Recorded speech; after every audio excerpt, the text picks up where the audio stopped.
34 minutes. That's the amount of time that passed between a 911 call and the deaths of a Madison County corrections officer and his wife. Tonight, investigators say they may never know why the officer held his wife hostage or shot her. The call came in from Telisha Brady Earls' cell phone at her Hazel Green home at 1:40 Sunday morning. Now, the first deputy arrived on the scene at 1:55 a.m. 2 minutes later, that deputy came in contact with an armed person. Backup arrived, and deputies tried to talk Jason Earls into dropping his gun.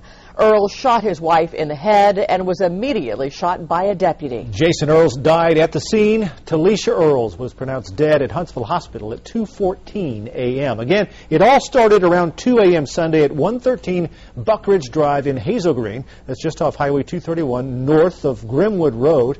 WFF 48's Trang Do joins us live. Trang, have there been any indications as to why Jason Earls shot his wife?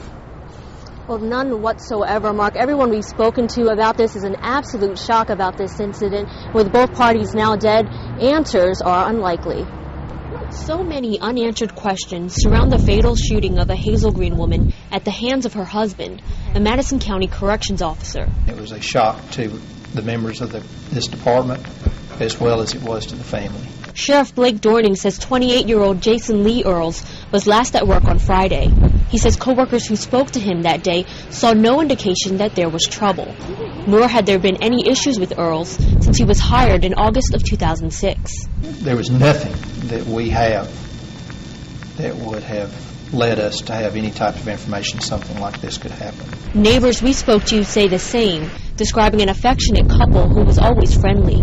Well, they was a very nice couple. Okay, and they're very loving, and I've never seen, anything outside that, would be upsetting. Michael Brady, Telisha Earls' ex-husband, and the father of her 2 children, is perhaps most shocked of all. They was very happy together. My kids said they never argued in front of them. They'd never seen them argue or anything. He seemed to be, a pretty good guy. My kids loved him. Sheriff Dorning says they may never really know what drove Jason Earls to take his wife's life.